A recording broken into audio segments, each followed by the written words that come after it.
அமெரிக்க வரலாற்றிலேயே முதல் முறையாக இப்படி சொல்ற மாதிரி தான் ஒரு இந்து பெண் அமெரிக்கால முதல் முறையா யுஎஸோட நேஷனல் இன்டெலிஜென்ஸ் டைரக்டர் அப்பாயிண்ட் பண்ணப்பட்டிருக்காங்கங்க. இந்த ஒரு நகர்வு தான் உலக அரங்கில் எல்லாரையுமே வாயை பொழந்து பார்க்க வச்சிருக்கு. இன்னைக்கு நம்ம வீடியோவில் இந்த ஒரு விஷயத்தை பற்றி தான் பார்க்க போகிறோம். நம்ம எல்லாத்துக்குமே தெரியும், ட்ரம்ப் 2வது முறை அமெரிக்க அதிபர் ஆயிட்டாரு. அவர் ஜனவரி மாதம் தான் அதிபர் பொறுப்பே இருக்க போகிறாரு. அதுக்கு முன்னாடி எல்லா விஷயங்களையும் இப்போ இருந்தே கொஞ்சம் கொஞ்சமாக பண்ண ஆரம்பிச்சாரு. எந்தெந்த பொறுப்புக்கு யாரை அப்பாயிண்ட் பண்ணலாம், இவருக்கு இந்த பொறுப்பை கொடுக்கலாமான்னு எல்லா முடிவுகளுமே இப்போயே எடுக்க ஆரம்பிச்சிட்டாரு.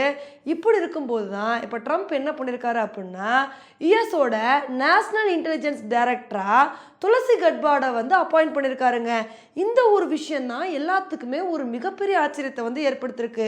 இதை சொன்னோடனே ஒரு சில பேர் யோசிக்கலாம், ஏப்பா ஒரு பொறுப்புன்னு இருந்தால் அதை யாருக்காவது கொடுக்க தானே செய்வாங்க, இது என்ன பெரிய விஷயமா அப்படின்னு தானே கேட்குறீங்க. இது உண்மையிலே பெரிய விஷயம்தான். ஏன்னா இந்த துளசி கட்பாட் அப்படின்றவங்க இதுக்கு முன்னாடி டெமோக்ராட்டிக் பார்ட்டியில் தான் இருந்திருக்காங்க. 2022 வரைக்குமே ஆப்போனன்ட் பார்ட்டியில் இருந்த இந்த துளசி கட்பாட் அதுக்கப்புறம் ரிபப்ளிக் பார்ட்டியில் இணைஞ்சிருக்காங்க. இப்போ இணைஞ்ச இந்த நபருக்கு, இந்த பெண்மணிக்கு இவ்வளோ பெரிய பொறுப்பை கொடுத்துருக்காங்க அப்படின்னா, அப்போ கண்டிப்பாக ட்ரம்ப் துளசி கட்பாட் மேலே எவ்வளோ பெரிய நம்பிக்கையை வச்சுருப்பாங்கன்னு நீங்களே யோசிச்சு பாருங்க.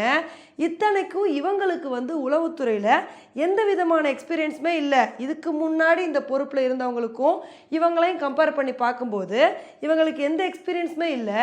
இருந்தாலும் ட்ரம்ப்பை பொறுத்த வரைக்கும் இவங்களுக்கு இந்த பொறுப்பு கரெக்டாக இருக்கும் அப்படின்னு இவங்களுக்கு இந்த பொறுப்பை கொடுத்துருக்காங்க. துளசி கட்பாடை பொறுத்த வரைக்கும் இதுக்கு முன்னாடி நிறைய விஷயங்களை பண்ணியிருக்காங்க. அமெரிக்காவில் உள்ள இராணுவத்துறையில் ஒரு பங்காற்றிருக்காங்க. அதுக்கப்புறம் பார்லிமெண்ட்டில் செனட்டராக இருந்திருக்காங்க. இது மாதிரி இவங்க பண்ண சாதனைகள் அப்படின்றது எக்கச்சக்கமாக இருந்திருக்கு. ஸோ இப்படி இருக்கும்போது இந்த இந்து பெண்மணியான துளசி கட்பாடுக்கு ட்ரம்ப் அவர்கள் இந்த பொறுப்பை கொடுத்துருக்கிறது தான் எல்லாத்துக்குமே பெரிய ஆச்சரியத்தை ஏற்படுத்தியிருக்கு. இந்த துளசி கட்பாடை பொறுத்த வரைக்கும் இந்தியா கூட அந்த அளவுக்கு ஒரு இணக்கமான உறவில் இருந்திருக்காங்க. நம்ம பிரதமர் மோடி அவர்களுக்கு கூட பல வருஷத்துக்கு முன்னாடி பகவத்கீதையை இவங்க கிஃப்டாக கொடுத்துருக்காங்க. இது மட்டும் இல்லாமல் நம்ம பிரதமர் மோடி ஹவுடே மோடி ஃபங்க்ஷன் அட்டன் பண்ணுறதுக்காண்டி அமெரிக்காவுக்கு போயிருந்தப்ப அப்போ இவங்க என்ன சொல்லியிருக்காங்க அப்படின்னா, சாரி என்னால் இந்த ஃபங்க்ஷனுக்கு வர முடியலன்னு இது மாதிரி சாரி கேட்டிருக்காங்க. இதெல்லாம் வச்சு பார்க்கும்போது இவங்க வந்தாங்க அப்படின்னா கண்டிப்பாக இந்திய அமெரிக்க உறவுகள் அப்படின்றது இன்னும் அடுத்த கட்டத்துக்கு போகும் அப்படின்றது மட்டும் தெளிவாக புரியுதுங்க. அதே சமயத்தில் இவங்க இந்தியாவுக்கு ஆதரவான நிலைப்பாடில் இருக்கிறது மட்டும் இல்லாமல் இந்தியாவோட எதிரி நாடுகள் கிட்ட எதிரான நிலைப்பாடில் தாங்க வந்திருக்காங்க. இவங்க துருக்கி அதிபர் எர்டோகன் எல்லாம் பயங்கரமாக கிழிச்சு தொங்க விட்டுருக்காங்க. இவங்க இதுக்கு முன்னாடி எர்டோகனை பற்றி என்ன விஷயங்கள்லாம் பேசியிருக்காங்க அப்படின்னா, எர்டோகனை பொறுத்த வரைக்கும் எப்பயுமே ஒரு விஷயத்த சொல்லிக்கிட்டே வந்திருப்பாரு, நாங்கள் இஸ்லாமிய பயங்கரவாதத்தை ஊக்குவிக்கலன்னு. ஆனால் உண்மையை சொல்லணும் அப்படின்னா அவங்க அதை தான் பண்ணிட்டு இருக்காங்க, இஸ்லாமிய பயங்கரவாதிகளை தான் உருவாக்கிக்கிட்டு இருக்காங்க அப்படின்னு எர்டோகனை பற்றி இந்த மாதிரி ஒரு போல்டான ஸ்பீச்சை கொடுத்துருக்காங்க. இது மட்டும் இல்லாமல் இவங்க பாகிஸ்தானுக்கு எதிரான நிலைப்பாடுலே வந்திருக்காங்க. ஸோ இதெல்லாம் வச்சு பார்க்கும்போது ட்ரம்ப் அவர்கள் எப்படி இவங்களை செலக்ட் பண்ணியிருக்காங்க அப்படின்ற மட்டும் தெளிவாக புரியுதுங்க. இப்போ ட்ரம்ப்பை பொறுத்த வரைக்கும் உளவுத்துறையை ஒரு இம்பார்ட்டன்ட் செக்டராக பார்க்குறாரு. இதுக்கான காரணம் என்ன அப்படின்னா, இதுக்கு முன்னாடி ட்ரம்ப் என்ன நம்பியிருக்காருன்னா, உளவுத்துறையே ட்ரம்ப்புக்கு எதிரான வேலைகளை பார்த்துருச்சு அப்படின்னு இவர் ரொம்ப நம்பியிருக்காரு.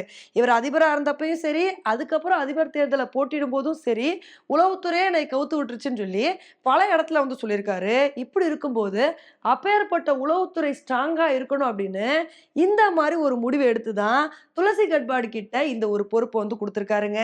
இன்னும் ட்ரம்ப் என்ன மாதிரி வேலைகள்லாம் பண்ண போறாரு அப்படின்றத பொறுத்து பார்க்கலாம்.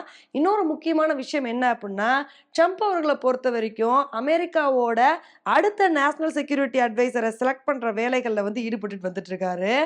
அவரும் இந்தியாவுக்கு ஆதரவான நிலைப்பாடில் தாங்க வந்திருக்காரு. அவரை பொறுத்த வரைக்கும் அவரும் சைனா பாகிஸ்தானுக்கு எதிரான ஒரு நிலைப்பாடில் இருக்காரு. ஸோ இந்த மாதிரி டிஸ்கஷன்ஸ் எல்லாருமே ட்ரம்ப் பதவி ஏற்கிறதுக்கு முன்னாடி போய்கிட்டு இருக்கு. இன்னும் ட்ரம்ப் என்ன மாதிரி மாற்றங்களை கொண்டு வர்றாரு, யாருக்கு என்ன பொறுப்புகளை கொடுக்குறாரு அப்படின்றத பொறுத்து பார்க்கலாம்.